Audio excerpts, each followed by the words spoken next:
dia, graça e paz. Tudo bem, queridos? Vou pedir perdão que eu vou precisar tomar um pouquinho de água hoje. E a garganta não está muito firme, não. Vamos abrir a palavra do Senhor? Carta de Paulo aos Efésios, capítulo 4.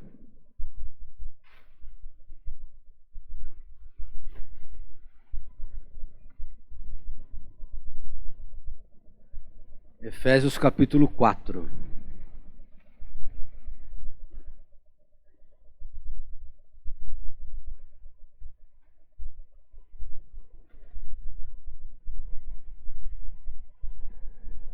Gostoso estar aqui, né? Delícia vir para a casa do Senhor e congregar com os irmãos, né? Isso é um privilégio que poucos têm. Mas é muito bom ter essa família aqui. Obrigado por fazer parte dessa família comigo. Acharam aí? Efésios capítulo 4, a partir do versículo 11 diz assim: E ele designou alguns para apóstolos, outros para profetas, outros para evangelistas e outros para pastores e mestres, com o fim de, olha o objetivo, preparar os santos para a obra do ministério. Para quê? A finalidade.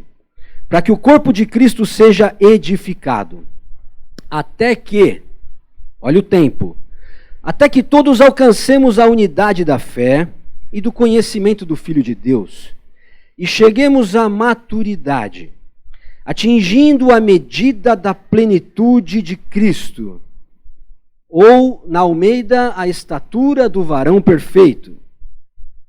O propósito é que não sejamos mais como crianças, levados de um lado para outro pelas ondas, nem jogados para cá e para lá, por todo o vento de doutrina, e pela astúcia e esperteza de homens que induzem ao erro. Antes, seguindo a verdade em amor, cresçamos em tudo naquele que é a cabeça, Cristo. Dele, todo o corpo, ajustado e unido pelo auxílio de todas as juntas, cresce e edifica-se a si mesmo em amor, na medida em que cada parte realiza a sua função. Amém? Feche os olhos.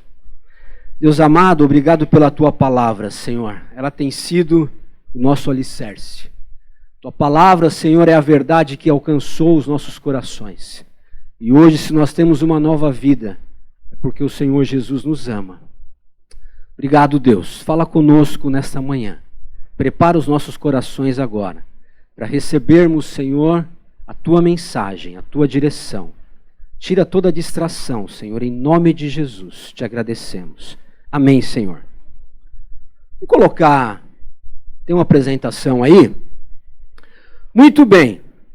Há 2 meses atrás, eu apresentei esse chart aqui para vocês. Olha, a igreja com a missão de fazer discípulos, a igreja com a visão de glorificar a Deus, a igreja, e a causa de tudo isso é porque nós somos semelhantes a Ele, com o modelo que é vida na vida, um irmão ajudando e apoiando o outro. Alguém lembra desse chart aqui, não?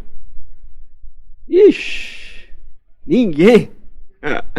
Foi o último slide da minha pregação do dia 14 de abril. Eu não lembro nem o que eu comi ontem, gente. Eu estou igual a vocês. Fiquem tranquilos. Por isso que eu trouxe aqui para reavivar a memória aí. E hoje nós vamos dar sequência nesses propósitos da igreja, falando sobre o objetivo, que é crescimento, a essência da igreja, que é a frutificação, e o resultado de tudo isso, que é a multiplicação. Amém? Muito bem. Por que o objetivo da igreja é o crescimento? Eu trouxe alguns textos aqui para a gente ver como a igreja primitiva do primeiro século crescia em quantidade. Olha só. Naquele dia houve acréscimo de cerca de 3.000 pessoas, Atos 2:41. Na sequência do texto, e o Senhor lhes acrescentava todos os dias os que iam sendo salvos. 6, 7, crescia rapidamente o número de discípulos em Jerusalém. Olha só. Atos 9, 31, a igreja se edificava e, encorajada pelo Espírito Santo, crescia em número. Atos 16, 5, assim as igrejas eram fortalecidas na fé e cresciam em número a cada dia. Então vejam bem que o propósito de Deus sempre foi crescimento numérico. Não pensem como alguns que, por nós precisarmos buscar a qualidade, nós não podemos ter quantidade. Esse é um engano. É um engano do inimigo. O propósito de Deus é que a gente cresça em quantidade e também em qualidade. Esse próximo slide aqui, nós vamos ver o quanto a igreja não só crescia em número, mas também em valores, em princípios, em testemunho. Efésios 4,15, seguindo a verdade em amor, cresçamos em tudo naquele que é a cabeça, Cristo. A gente acabou de ler esse texto. Colossenses 1, crescendo no conhecimento de Deus e sendo fortalecidos no seu poder. Aos Tessalonicenses, Paulo escreve, cresçam cada vez mais numa vida que agrade a Deus. Que ele está falando de testemunho, uma vida que exemplifique ao mundo aquilo que você foi transformado por Cristo. Pedro ele vai introduzir uma metáfora interessante aqui, e ele vai dizer, assim como os bebês buscam o peito materno. Quem já teve bebê em casa aqui chorando de madrugada? Hã? Eu já tive também, eu sei como é que é. Você cansado, tendo que acordar 5h30 no outro dia para trabalhar, e 3 da manhã é o horário que ele quer mamar. E aí, como essa criança busca aquele leite materno, né? Como aquele choro, aquele desejo, nada para aquele choro, nada, a não ser o peito da mãe. Nada mais vai parar aquele choro. E aí Pedro fala assim, assim como essas crianças buscam o leite materno, vocês devem buscar o leite espiritual. Olha que interessante. Com esse desejo, com esse ímpeto, com essa perseverança, chorando até ser saciado. Para que cresçam para a salvação. Olha que interessante esse versículo. Vocês vão buscar o leite espiritual para que cresçam para a salvação. A salvação não é algo estático, irmãos. Ah, eu recebi a salvação, eu estou salvo, vou sentar em cima da salvação garantida aqui, está tudo tranquilo, eu vou viver uma vida de qualquer jeito. Não. Deus nos chama para uma vida de compromisso. Deus nos chama para uma vida de santidade. Deus nos chama para uma nova vida em Cristo Jesus. Então cresçam para a salvação. E na segunda carta, Pedro escreve, cresçam na graça e no conhecimento de nosso Senhor e Salvador Jesus Cristo. Então esses dois slides mostram para nós que o propósito da igreja é crescer em número, em quantidade e também em valores, princípios, em qualidade. Ok? Muito bem. Olha que nenê lindo aí, ó. Poderia ser negro, poderia ser asiático, mas olha que nenê lindo. Coisa linda, né? Muito bem. Todos gostam de ter um nenê em casa para apertar a bochecha, para dar aquele cheiro gostoso, né? Uma coisa linda, é algo você coloca no colo assim, você se sente realizado. Mas imagina se esse nenê não crescesse. Como ficaria? Algumas mães dizem isso, né? Quando o filho começa a dar problema mais tarde, fala assim, ai que saudade que eu tenho de você quando era nenê. Queria que você ficasse bebê o resto da vida. Eu já ouvi isso lá em casa. Mas será que seria legal isso? Hã? Imaginem. Olha, todos os filhos ali, os filhos dos seus amigos, tal, todos na mesma idade ali, né? Aí com um ano começam a gatinhar, alguns começam a dar uns passinhos, tal, e o seu filho nada. Aí você já começa a ficar preocupado. Aí daqui a pouco passa 1 ano e meio, 2, as crianças todas falando, tal, e o seu filho só babá, tetê, mamá. E aí, como é que você se sentiria? Aí com 3 anos, os filhos dos seus amigos já estão jogando bola na rua. Aos 5 anos já estão com a mochilinha indo para a escola. Aos 15 já estão no ensino médio e o seu engatinhando na sua casa ainda? É normal isso? É normal uma criança de 15 anos engatinhando na sua casa? O que você acha? Não, né? Muito bem. E por que nós muitas vezes continuamos crianças na fé?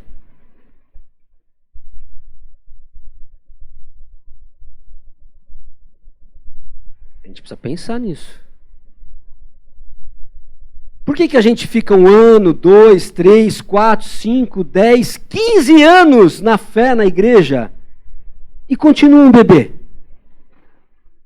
É normal isso? Eu pergunto, é normal isso, gente? Não é. Não é normal. Então, aos que estão chegando agora na fé, eu digo, cresçam. Cresçam no conhecimento. Busquem a escola bíblica. Cresçam na graça.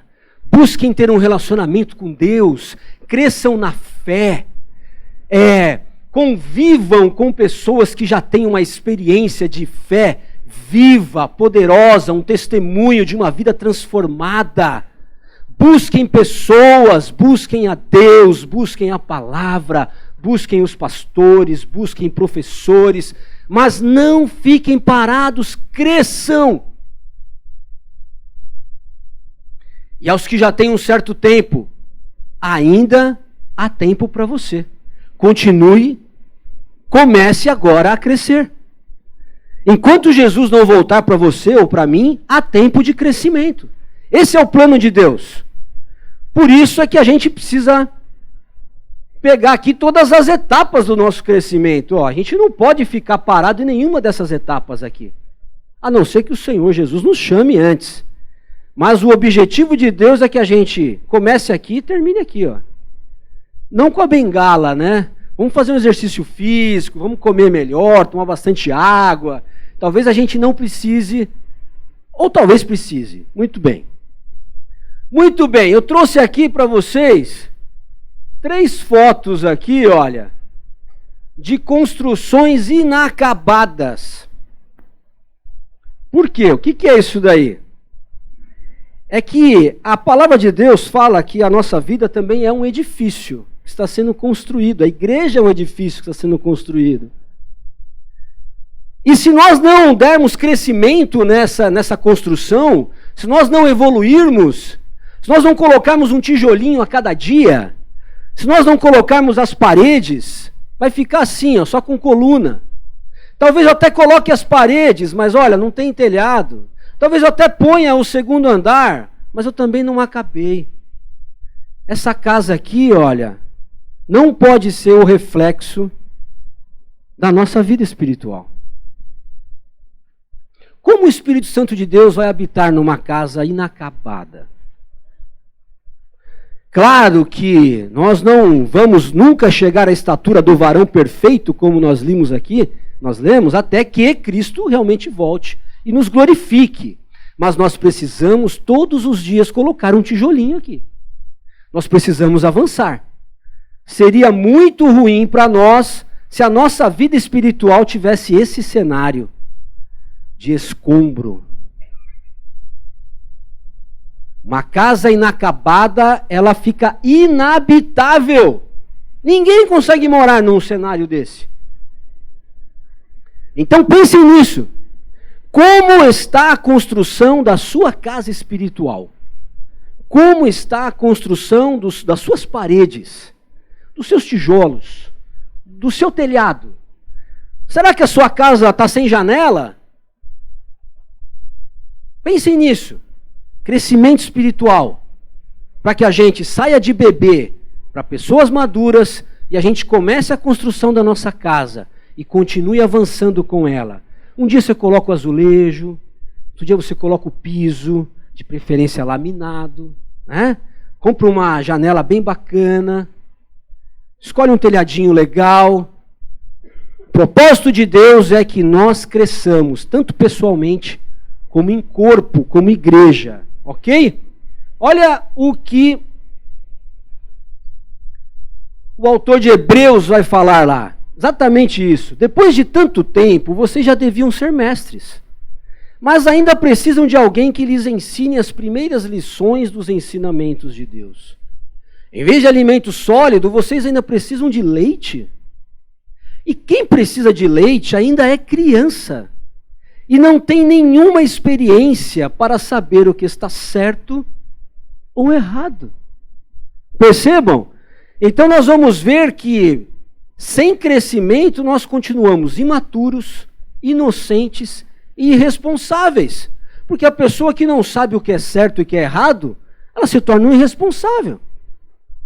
Você não pode dar algo na mão de uma criança que ela vai se comprometer com aquilo.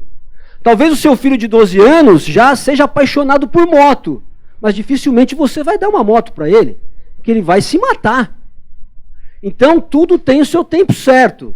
Então se nós continuarmos sem crescimento, a gente fica sem experiência para saber o que é certo ou errado. Nós não conseguimos mais distinguir as coisas da vida.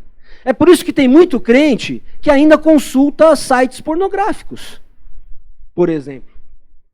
É por isso que há muitos cristãos que ainda insistem em ficar falando mal do próximo.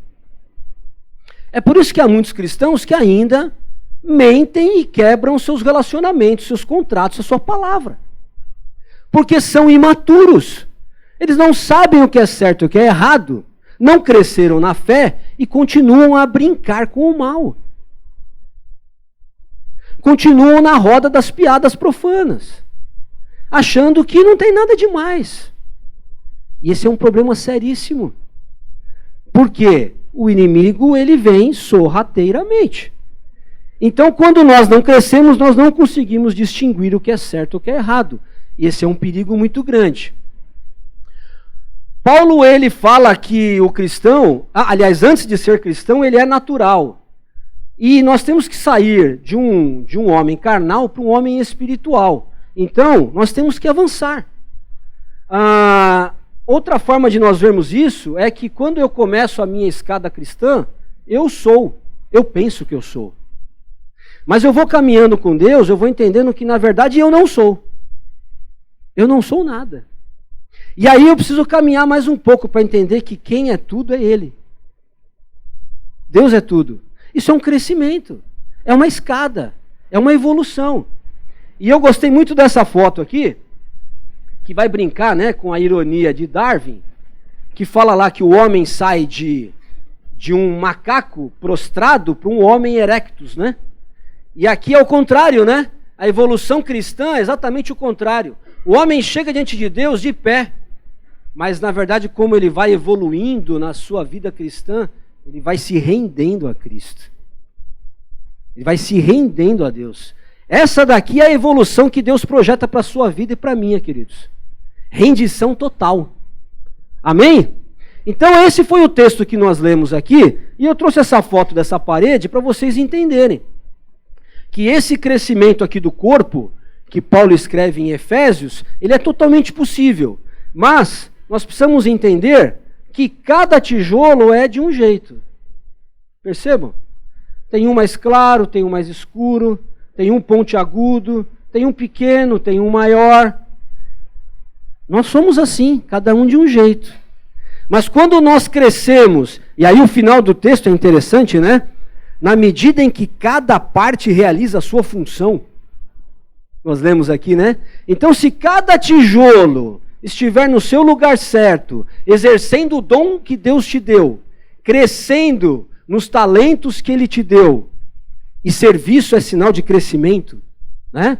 Nós só vamos trabalhar e servir ao corpo quando nós estamos crescendo na maturidade cristã, porque senão a gente continua egoísta. O cristão que não cresce, que não amadurece, ele acha que todo mundo está em volta dele. As crianças não são meio assim? As crianças não são meio egoístas? Elas ainda não pensam que todo o cenário está em volta dela? Que os pais estão ali para servi-lo, todos os adultos estão ali para ajudá-lo. E se nós não começarmos a colocar no cenário das crianças que ela faz parte de um todo, é por isso que nós colocamos as crianças para brincar com outras, para repartir os brinquedos, não é isso? Para que entenda que ela faz parte de uma comunidade, e de uma sociedade, e nós somos apenas um no meio de todos. E quando a gente entende isso, a gente começa a compartilhar, a gente começa a dividir. Isso é sinal de maturidade. Então o cristão um dos sinais de maturidade do cristão é quando ele começa a servir no reino. É quando ele começa a exercitar o seu dom. É quando ele abre a sua casa para ter um PG. É quando ele chama os vizinhos para ir lá ser abençoados. É quando ele se disponibiliza para participar de uma comunidade, de um evento, de um evangelismo, de uma ação social. Aqui na igreja, quando ele está servindo, quando ele está cantando, quando ele está trabalhando na mídia. Isso é um dos sinais de maturidade, não é todos, mas é um dos sinais. Porque ele entendeu que o mundo não gira em torno dele, que ele não é um cristão consumidor, que ele não vem só sentar aqui para receber. Ele também foi colocado no corpo para dar, para abençoar, para ajudar. Porque cada um tem que fazer a sua parte, realizar a sua função.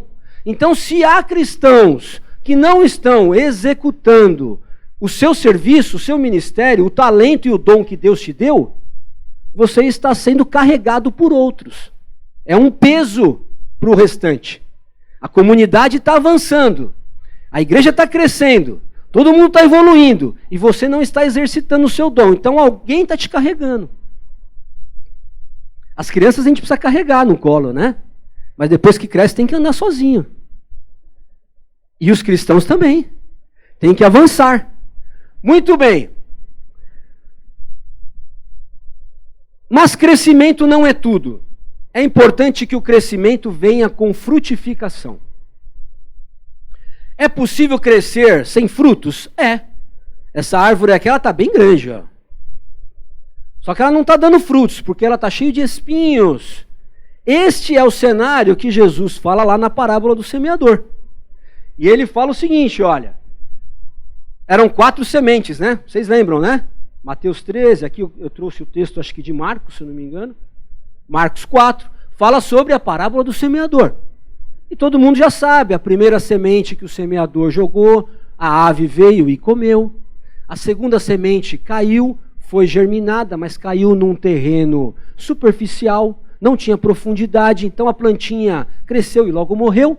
A terceira é essa daqui que nós estamos vendo. A quarta, ela produziu muitos frutos. Mas a terceira, ela vem para cá, olha, e como ela cresce entre espinhos, ela não dá fruto. Por quê? Jesus explica. Porque chegam as preocupações desta vida, chega o engano das riquezas e chega os anseios por outras coisas e sufocam a palavra. Percebam?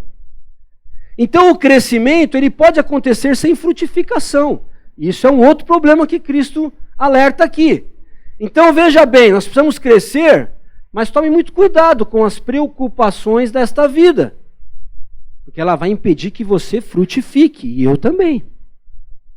E o engano das riquezas também vai nos impedir de frutificar. E os anseios por outras coisas, tantas que nos distraem, também nos impede de frutificar. E aí então, Pedro vai falar sobre isso, né? Ele vai dar agora o outro relato, né? Ele vai falar, então, você que quer frutificar, presta atenção nesse texto aqui. Né? Pedro diz que se nós nos empenharmos, olha só, precisa ter aí um desejo do teu coração para acrescentar a sua fé, a minha fé, acrescente também a virtude, os valores. Acrescente também a sua fé o conhecimento. Então não basta só crer. Eu tenho que saber, eu tenho que entender, eu tenho que buscar conhecer aquilo que eu estou crendo. Acrescente a sua fé a virtude você acrescenta o conhecimento, ao conhecimento você acrescenta o domínio próprio. É importante, nós temos domínio sobre tudo. Depois você acrescenta a perseverança, porque não vale você ter domínio próprio só por 15 minutos. Você tem que ter perseverança em tudo isso. Depois você acrescenta a piedade. Depois você acrescenta a fraternidade e ainda acrescenta o amor. Certamente com tudo isso, Pedro diz, não seremos inoperantes e nem improdutivos. Perceberam aí a fórmula da frutificação que Pedro passa? Se nós acrescentarmos tudo isso à nossa fé, não seremos inoperantes e nem improdutivos. E aí talvez você pense, mas aí é muito para mim. E eu compartilho contigo esse sentimento, também é muito para mim. Eu também não tenho todos esses valores, princípios, todos esses frutos abundantes todos os dias na minha vida. Eu realmente não tenho. Se depender de mim, eu estou perdido. Eu não tenho forças para isso. E eu tenho certeza que ninguém aqui tem. É por isso que nós precisamos entender que o fruto não é nosso. Quando nós entendemos que o fruto não é nosso, cai um peso dos nossos ombros. Porque está cheio de cristão achando que é ele que vai frutificar. E ele fica atrás, ele fica correndo, e ele jejua, e ele ora, e ele vai na vigília, e ele entra num monte de corrente, e eu preciso. Mas tudo isso é em vão, porque a frutificação não é humana. Olha só o que diz esse texto, João 15,4, vocês conhecem. A parábola da videira verdadeira. Jesus está dizendo aí que permaneçam em mim, ele fala. E eu permanecerei em vocês. Nenhum ramo pode dar fruto por si mesmo, se não permanecer na videira. Vocês também não podem dar fruto se não permanecerem em mim. Eu sou a videira, diz Jesus, e vocês são os ramos. Se alguém permanecer em mim e eu nele, esse dá muito fruto, só esse. Pois sem mim vocês não podem fazer coisa alguma.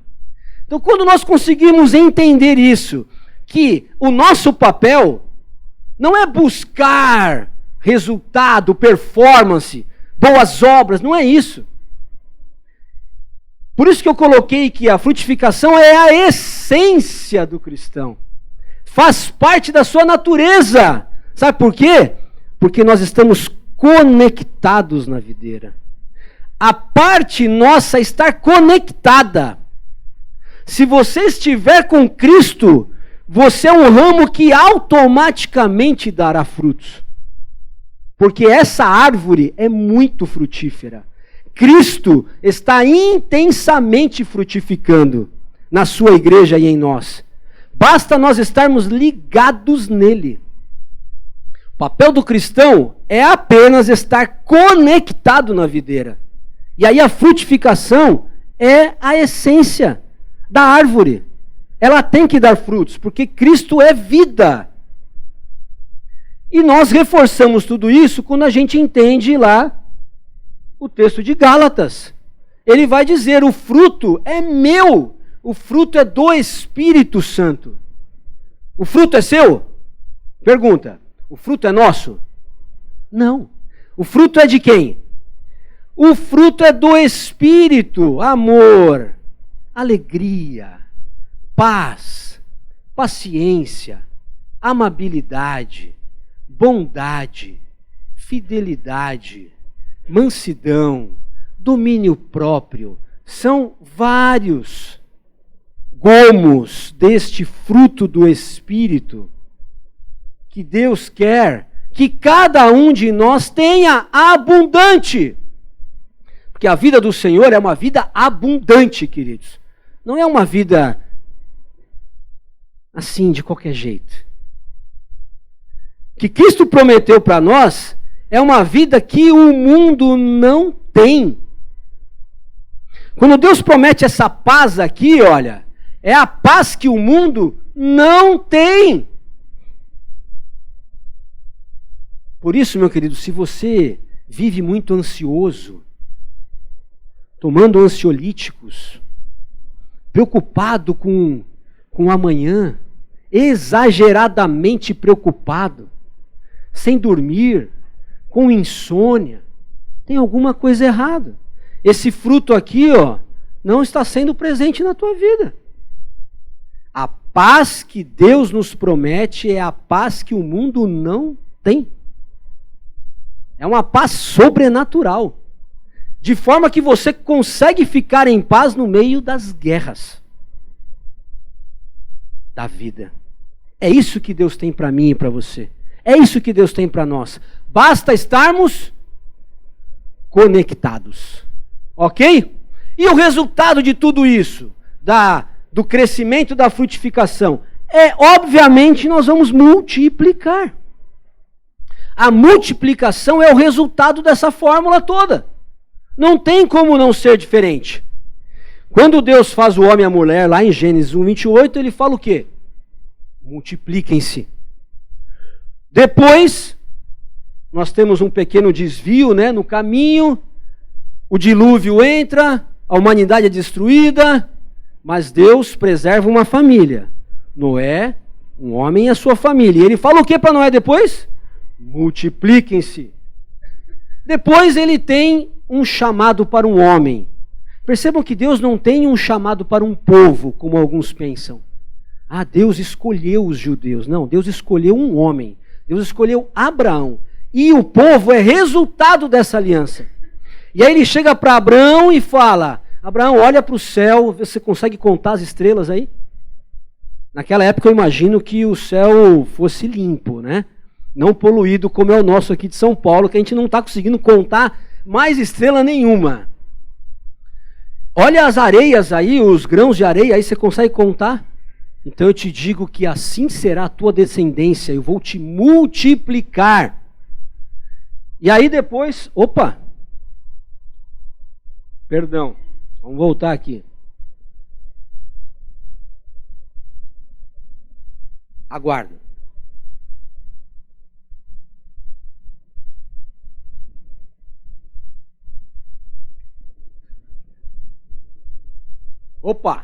Muito bem, obrigado. E aí depois, Mateus 28:19, Jesus quer o quê? Que os discípulos se multipliquem, façam mais discípulos. Vocês agora que entenderam a verdade, levem esta verdade a outros e multipliquem-se. E aí nós vamos ver o resultado de tudo isso lá em Apocalipse 7:9. Depois de tanta multiplicação projetada por Deus, haverá uma multidão de vestes brancas ali, vestidos de branco, aonde foram branqueados no sangue do Cordeiro, esta multidão adorando ao Cordeiro, digno ao Cordeiro da salvação. Toda essa multidão estará ali servindo a Deus. Eu espero que todos nós estejamos com eles. Amém? Ali, na salvação, na glorificação de Deus. Esse é o projeto de Deus. Mas para que a gente chegue nesse resultado aí dessa grande multidão, nós precisamos ter a missão correta, que é fazer discípulos, é a grande comissão. Depois nós precisamos ter o objetivo correto, que é a frutificação. Aliás, é o crescimento. Depois precisamos ter a essência, que é a frutificação, e a multiplicação é resultado de tudo isso. Então, eu fecho já com essas verdades aqui que a gente entendeu hoje. Deus espera ver a sua igreja se multiplicando, como resultado dessa vida de crescimento e de frutificação. Deus também espera ver os seus discípulos se multiplicando. Por isso que é importante nós termos uma vida que realmente agrade a Deus, para que a gente faça outros discípulos para Cristo. Deus também espera ver o seu pequeno grupo se multiplicando. Quem frequenta aqui um pequeno grupo aqui? Levanta a mão. Olha só, muito bem. Grande parte da igreja já está nesta visão de ser igreja também fora do templo. Nós entendemos, queridos, que ser igreja não é apenas nos reunirmos uma vez no domingo. Aqui é o momento da nossa celebração, de estarmos numa família grande, adorando a Deus juntos. Mas isso não é tudo que nós entendemos para a vida cristã. Nós entendemos que igreja, ela acontece todos os dias. A adoração, ela é diária. Então nós temos irmãos aqui que abriram as suas casas para que pequenos grupos se reúnam nas suas casas, sendo igreja, sendo família, todos os dias da semana. Nós temos PGs de segunda, de terça, de quarta, de quinta, de sexta, de sábado, só de domingo ainda não, né, pastor? Mas a gente também conversa se precisar, não tem problema, a gente negocia. Mas o domingo é aqui, o grande grupo. Então, desta forma, a igreja do Senhor não está reunida apenas um dia. Nós estamos reunidos todos os dias da semana. Em alguma casa tem um grupo orando, tem um grupo adorando, tem um grupo servindo, tem um grupo evangelizando, tem um grupo alcançando os vizinhos. Esse é um projeto tremendo que tem tudo a ver com crescimento, frutificação e multiplicação. Amém? Muito bem. Deus espera ver líderes se multiplicando. Então você que é líder de PG, pense já no seu próximo líder em treinamento, né? Faça discípulos ali. Construa ali uma trajetória para alguém, assim como fizeram contigo. Invista nas pessoas. Você que é anfitrião, multiplique outro anfitrião. Incentive pessoas a abrir também as suas casas. Influencie, contagie pessoas com a sua vida.